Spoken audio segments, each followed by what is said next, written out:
I was sad to learn this week that the indie video game studio Die Gute Fabrik is halting production. I worked with them a while back on a fantastic podcast called One Cool Thing, in which creatives are invited to share one cool thing that is informing their practice. You can still hear all the episodes, and I think they're excellent. We start this week with an excerpt from a chat the host Hannah Nicklin did with Wren Brier. Wren Brier created a video game that I absolutely adore called Unpacking. Wren begins with her one cool thing. Yo, Tbone, did you produce this? Sounds good, right? So my one cool thing is sort of two cool things in one. I don't know. Eki stamps, which is station stamps, and Goshuin, which are temple and shrine seals. And they kind of go together. They're similar in a lot of ways, and they both involve stamping a piece of paper.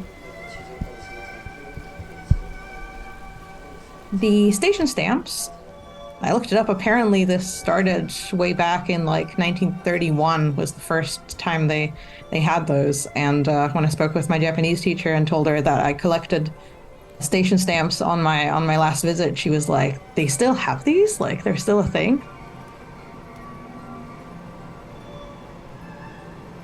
The way I found out about it was my friend found a TikTok about it, and we were going to be overseas together. So I was like, why not add another collectathon to the trip?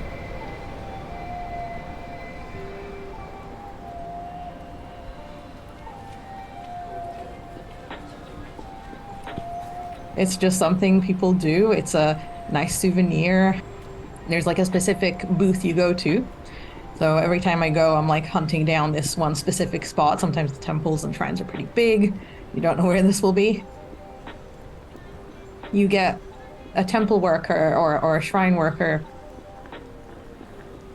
You find the spot and they do the calligraphy right in front of you and then stamp it. It's really pretty and a really nice souvenir that also doesn't take up a lot of space and doesn't cost very much, so it feels very accessible.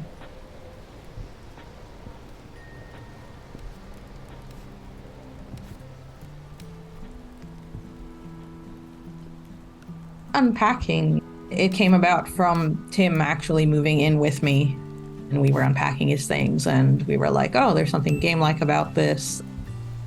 There was especially this element of discovering something about the life of the person whose items you were unpacking from just what they owned. Like every item Tim had this story, and sometimes it was self-evident, but sometimes it was the story that he'd have to tell himself. So in Unpacking, we very much let the items do the talking themselves. We had very few words in that game. But I think in general, there's like a certain physicality to memories. Items, just they bring back things that have happened, things that happened when we got them, or things related to the people we got them from. I think some of my most treasured belongings actually came from my grandma a few years before she passed. We went through this box of photos and kind of miscellaneous things, documents, items, trinkets that belonged to my great-grandma. This was like a box that almost got thrown away, and no one really wanted to take the time to like organize these photos into an album. And when I came to visit, my grandma brought it up and I was like, oh, we can do this, let's do this. And we went out and bought like one of those big sticky albums. My grandma passed away actually the very year we started developing Unpacking, just before Tim moved in with me, while we were packing his things. The dedication at the end of the credits is to my grandma.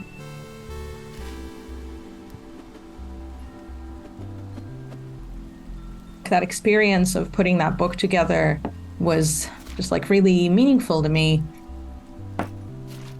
Whenever I think about people's belongings and, you know, people talking about throwing things out, I always just think about like the history of everyone's items and like what they mean, and that's why I kind of have a hard time throwing things away. Although I assure you I'm not a hoarder. I do throw things away. It's just painful. Unpacking takes place entirely in Brisbane, where we live. It's in different suburbs of Brisbane. One nice one, for example, is in the childhood bedroom that you also revisit at a later stage. The way the walls are built is very specific to Queensland, where Brisbane is. The type of house is called a Queenslander, so they're like very typical to Queensland. There's like a eucalyptus tree in the, well, a gum tree in the window. And even the audio like is all recorded in Brisbane, mostly in Jeff's neighborhood, but some of them like in other people's houses, like our apartment. And so you hear like Australian birds outside, and Australian birds sound actually really distinctive. Sometimes they sound horrendous. I love them, but they look beautiful and sound insane. We actually had to like tune out one of the birds on purpose because it was so annoying. It's been removed. It's a bird that lives outside of our window and drives me insane half of the year.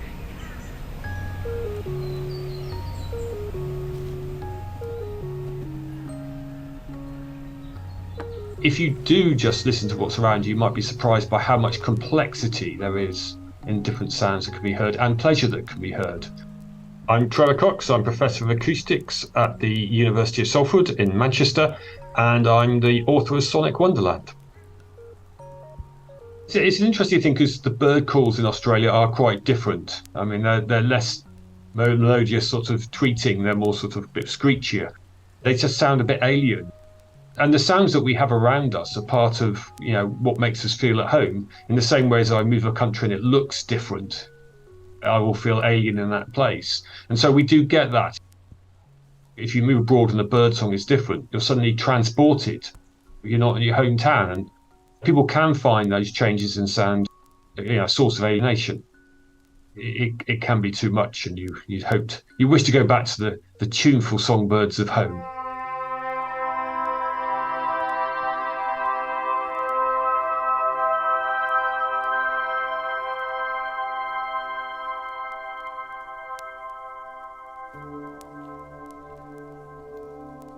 Stuart Dempster was the trombonist, and then comes back to me. There's a fun interview where he says something like, you know, so he's improvising. He said, yeah, normally when you make a mistake or an improvisation, it has the good grace to disappear, but it doesn't here, or something along those lines.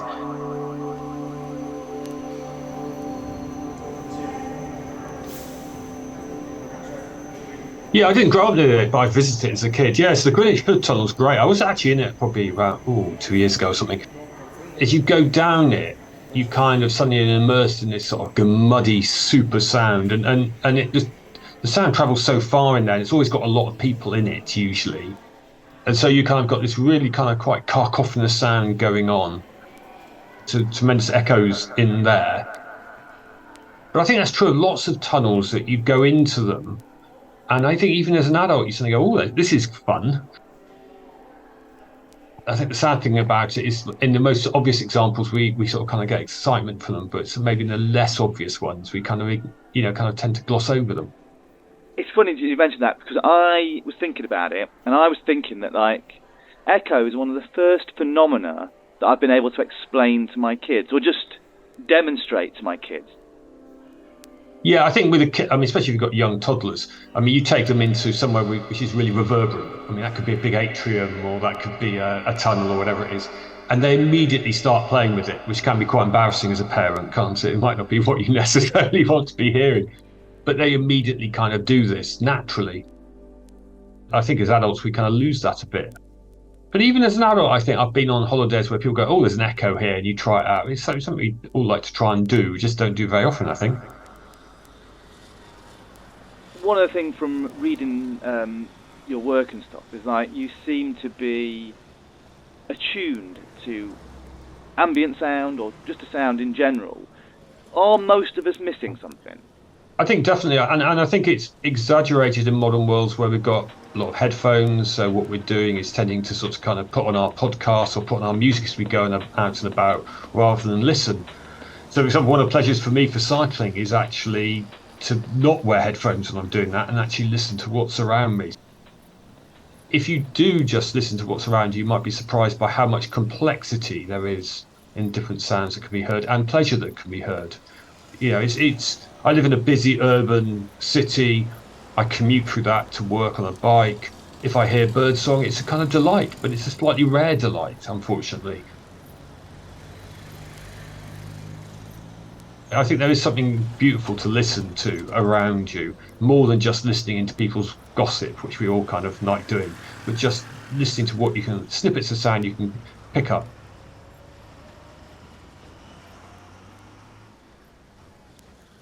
So one of the things that I don't think people have particularly documented in a very thorough way, but cities are generally starting to sound more and more the same. We have our same mobile phones, which make the same kind of sounds. The cars are kind of same sound, sold around the world, so they kind of sound the same. The shops and the pop music is all kind of sounding the same as we go. So as you move around, you're less likely to come across something which sounds orally very different.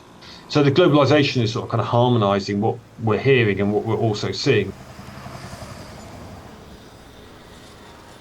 Well, there was a move in Europe to try and protect quieter areas, you know, these sort of kind of tranquil areas.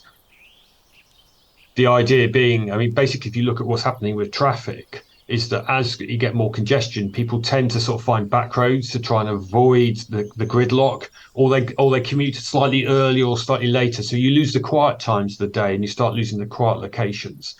And so there was a move in the European Noise Directive to try and identify places which were more peaceful and prevent them getting polluted. I was going to ask you about your sort of collection of sounds. If you're sort of trying to, I don't know, amuse someone, what's the sort of first sound you'd show them from your collection, or first thing you demo? Well, if they're physically in this building, I'd trot them off to the anechoic chamber, because there's no way they're not going to be impressed by that. But I had to do one which was not available. I guess I would probably go to the Inch and Down All Depot recordings.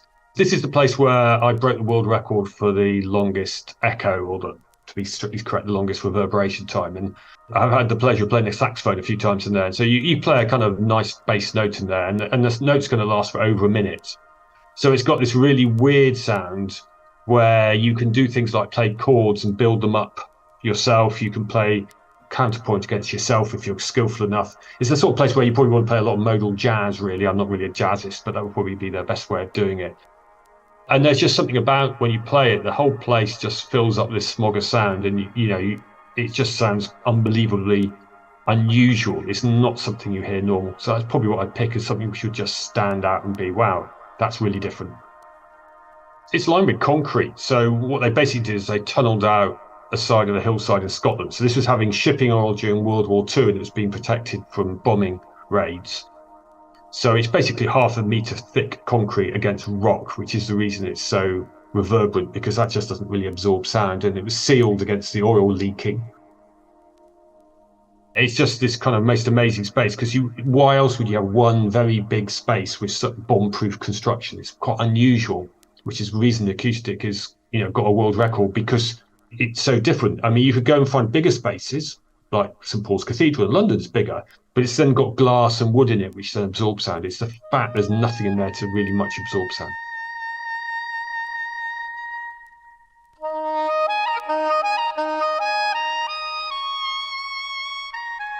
Normally when you make a mistake with improvisation, it has the good grace to disappear, but it doesn't here.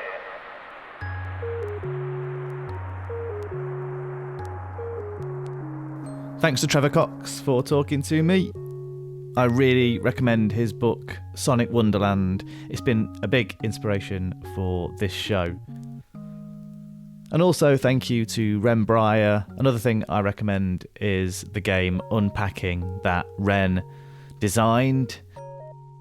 And you can hear more of that conversation with Wren and the host Hannah Nicklin on the excellent One Cool Thing podcast from indie game studio Deguta Fabrique, who will be sadly missed.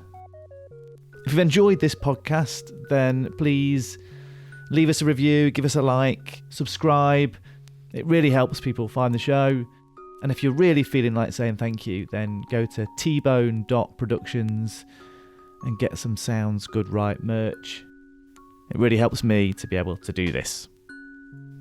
This episode was recorded, produced and sound designed by me, Tom Whalley. See you next time. Yo, Tbone, did you produce this? Sounds good, right?